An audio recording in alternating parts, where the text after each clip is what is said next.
« Regarde-le » dit une voix ténue et lointaine. Trent reprit brutalement conscience et se força à s'éveiller tout à fait, tâtonnant déjà pour saisir son éclateur. C'était le matin. Un soleil grisâtre s'insinuait à travers les branchages. Autour de lui bougeaient des formes indistinctes. L'éclateur, il avait disparu. Trent se redressa à présent bien réveillé. Les formes n'étaient que très vaguement humaines. C'était l'espèce appelée insectoïde. « Où est mon arme ?» demanda-t-il. « Du calme !» Un insectoïde s'avança, suivi par les autres. Il faisait froid. Trent frissonna. Il se remit tant bien que mal debout tandis que les créatures l'encerclaient. « On va vous la rendre. Je la veux tout de suite. » Il se sentait tout raide et transi. Il coiffa son casque et boucla sa ceinture. Il était secoué de tremblements de la tête aux pieds. Des grosses gouttes gluantes ruisselaient des feuilles et des plantes grimpantes. Sous ses pieds, le sol était meuble. Les créatures conféraient entre elles, au nombre d'une dizaine. De bien étranges créatures qui évoquaient davantage les insectes que les hommes. Elles étaient dotées d'une carapace chitineuse, épaisse et luisante, due à facettes et d'antennes vibratiles constamment en mouvement qui leur servaient à détecter les radiations. Mais les insectoïdes n'étaient pas parfaitement protégés pour autant. Ils ne résistaient pas aux fortes doses. S'ils survivaient, c'était autant grâce à leur immunité partielle que par le repérage des endroits à éviter. Ils s'alimentaient de manière indirecte, en faisant préalablement digérer la nourriture par de petits animaux à sang chaud, dont ils récupéraient les matières fécales, débarrassées des particules radioactives. « Vous êtes un humain », constata un des insectoïdes d'une voix perçante métallique. Ces créatures étaient asexuées, du moins celles qu'il avait devant lui. Il en existait deux autres types, les bourdons mâles et les mères. Celles-ci étaient les guerrières, dont le genre était neutre. Elles étaient armées de pistolets et de machettes. « C'est exact, » acquiesça Trent. « Que faites-vous ici? Vous êtes plusieurs ?»« Oui, assez nombreux. » Les insectes s'entretinrent à nouveau, en agitant frénétiquement leurs antennes. Trent attendit. La jungle s'éveillait. Il regarda une masse gélatineuse et translucide monter dans un arbre, puis se perdre au milieu des branches. À l'intérieur, un mammifère à moitié digéré. Quelques phalènes aux couleurs ternes voletaient çà et là. Les feuilles bruissaient à mesure que les créatures souterraines s'enfoïssaient dans le sol afin de se soustraire à la lumière. « Venez avec nous !» dit un insecte. Il poussa Trent en avant. « Allons-y !»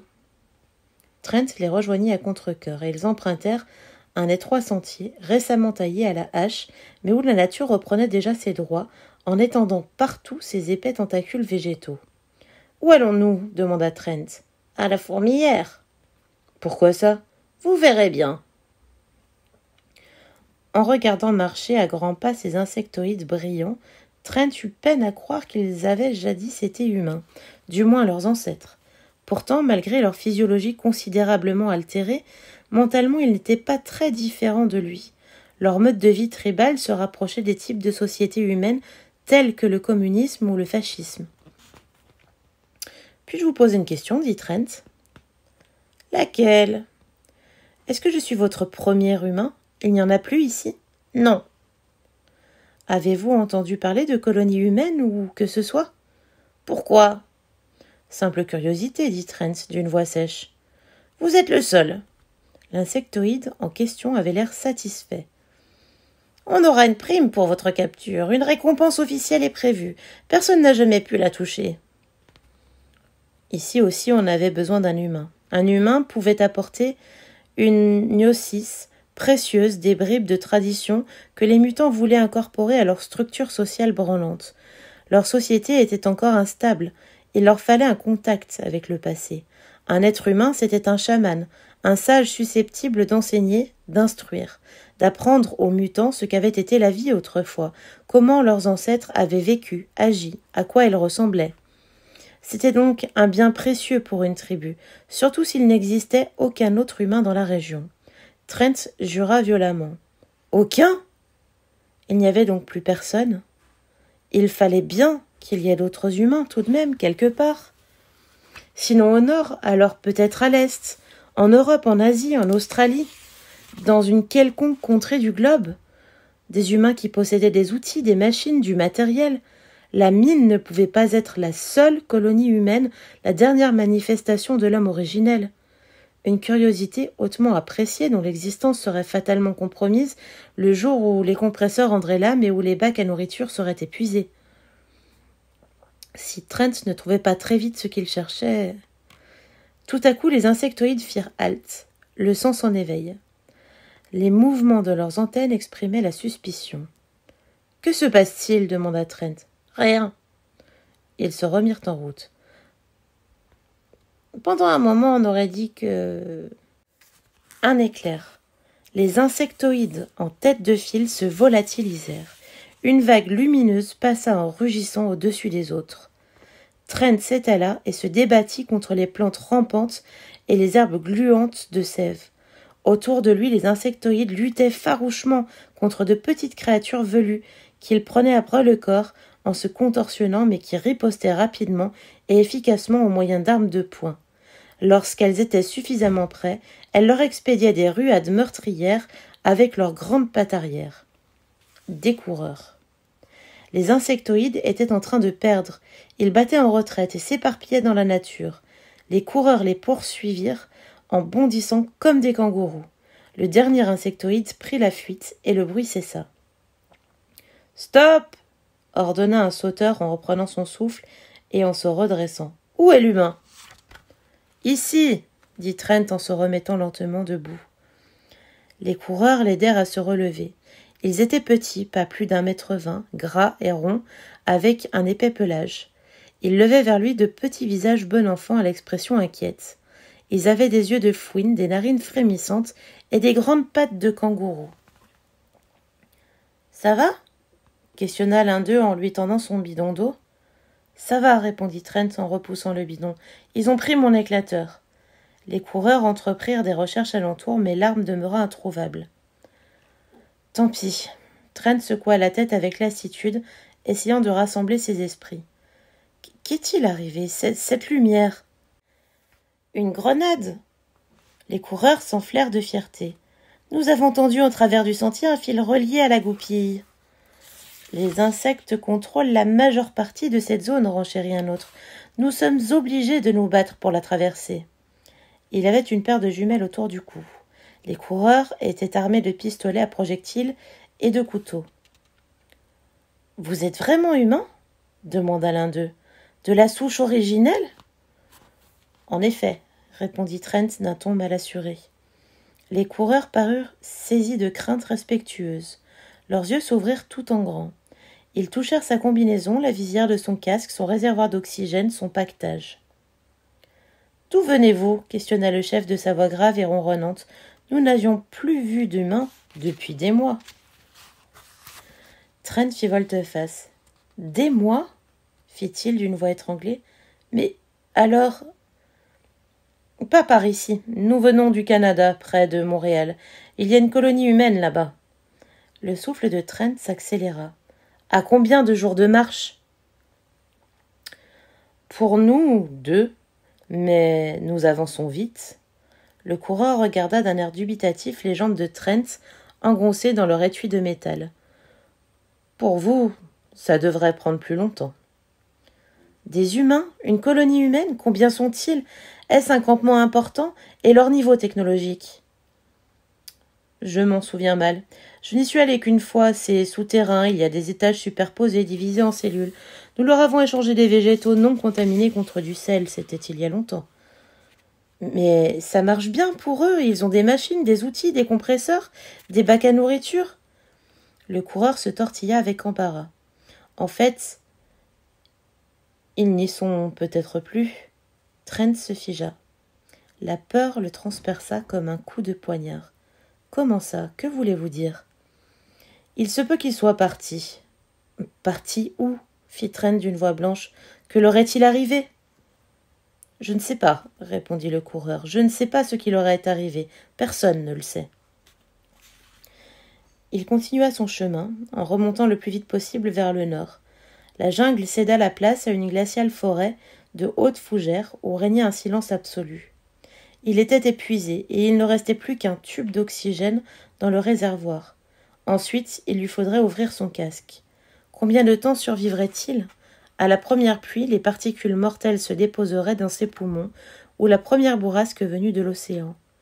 Il s'arrêta à bout de souffle. Au terme d'une ascension interminable, il avait atteint le sommet d'une hauteur.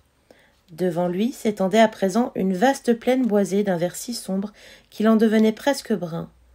Çà et là brillaient des taches blanches. Des ruines non identifiables, il y avait eu là une ville humaine 3 siècles plus tôt. Rien ne bougeait, aucun signe de vie nulle part. Trent descendit vers la plaine. Autour de lui, la forêt demeurait muette. Le silence était oppressant, lugubre. On n'entendait même pas les petits bruits habituels des animaux d'étalons dans le sous-bois. Manifestement, toutes les espèces vivantes avaient disparu de la région.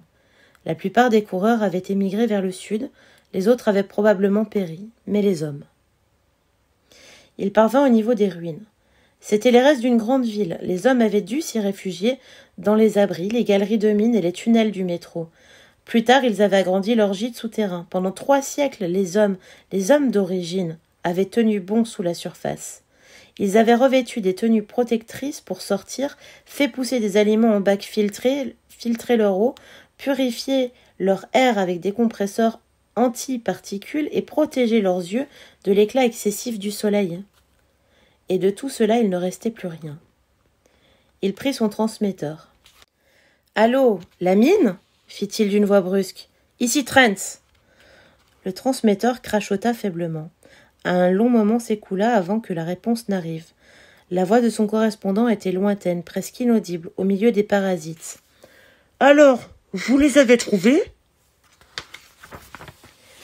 Ils ne sont plus là. »« Mais pourtant... » « Il n'y a plus rien, ni personne. Tout est complètement abandonné. » Trent s'assit sur un bloc de béton brisé. Il était à bout, vidé de ses forces. « Ils étaient encore là il y a peu. Les ruines ne sont pas recouvertes. Ils ont dû partir il y a quelques semaines. »« Ça n'a pas de sens. Mason et Douglas sont en route. Douglas a le tracteur. Ils devaient être là dans 1 jour ou 2. Combien de temps durera votre oxygène ? 24 heures ? Nous lui dirons de faire vite. Je suis désolée de ne pas avoir de meilleures nouvelles à annoncer. Sa voix était empreinte d'amertume. Après toutes ces années, dire que pendant tout ce temps ils étaient là et que nous arrivons trop tard. Des indices ? Une idée de ce qu'ils ont pu devenir ? Je vais chercher. Il se remit debout avec lourdeur. Si je trouve quelque chose, je vous rappelle. Bonne chance. La voix ténue se perdit dans les crépitements. « Nous attendons !» Trent leva les yeux vers le ciel gris. C'était le soir, presque la nuit déjà. La forêt était sinistre, menaçante même. La neige tombait silencieusement, recouvrant d'une fine couche blanc sale la végétation brunie. Une neige mêlée de particules. Cette poussière mortelle qui continuait de retomber après 300 ans. Il actionna le projecteur intégré à son casque. Le faisceau lumineux livide ouvrit une tranchée devant lui, entre les arbres, les piliers de béton affaissés et les amas de scories rouillés. Il entra dans le champ de ruines. Au centre, il trouva les tours et les équipements. Il y avait notamment de hauts piliers enserrés dans un maillage d'échafaudage métallique, montrant encore des traces d'irradiation, mais aussi des tunnels s'ouvrant au ras du sol, tels des flaques noires. Des tunnels silencieux, désertés. Il en éclaira un en se penchant au-dessus de l'orifice. Il s'enfonçait profondément vers le cœur de la terre. Mais il était vide. Où était-il allé ? Qu'était-il advenu d'eux ? Trent se mit à déambuler découragé. Des êtres humains avaient habité, travaillé, survécu ici. Ils étaient montés de temps en temps à la surface. Il voyait au milieu des tours leurs véhicules fouisseurs que la neige nappait de gris. Oui, ils étaient sortis des tunnels et ils étaient partis. Mais où ? Il se rassit à l'abri d'un pilier, à demi effondré, et mit en marche le chauffage de sa combinaison. Celle-ci tiédit progressivement, en s'emplissant d'une bonne lueur rouge qui le réconforta. Un coup d'œil au compteur, la zone était très irradiée. S'il voulait manger et boire, il lui faudrait pousser plus loin. Mais il était trop fatigué pour se remettre en route. Il resta là, à se reposer tassé, avec son projecteur qui dessinait un rond de lumière sur la neige. Les flocons se déposaient silencieusement sur lui, le transformant en une forme grise, aussi immobile que les tours et les échafaudages. Il s'assoupit, son système de chauffage bourdonnait doucement. Le vent se leva et fit tourbillonner la neige qui vint l'envelopper. Il se laissa aller en avant jusqu'à ce que son casque vînt se reposer contre le béton. Vers minuit, il s'éveilla, subitement sur le qui-vive. Il se rendit compte qu'il avait perçu un bruit. Il tendit l'oreille. Très loin s'élevait un grondement sourd. Douglas et le véhicule ? Non, il était trop tôt. Il se leva, la couche de neige qui s'était amassée sur lui glissa à terre. Le grondement se précisait. Son cœur se mit à battre à grands coups. Il pivota, balayant les ténèbres de son faisceau lumineux. Le sol trembla sous ses pieds et la vibration se communiqua à son corps tout entier, jusqu'à faire teinter son réservoir à oxygène presque vide. Alors il leva les yeux au ciel, et hoqueta de surprise. Une traînée rougeoyante rayait le ciel. Elle incendiait les premières lueurs de l'aube en s'enflant à chaque seconde. Il la suivit du regard bouche bée. Cela s'apprêtait à atterrir. Touchait terre une fusée.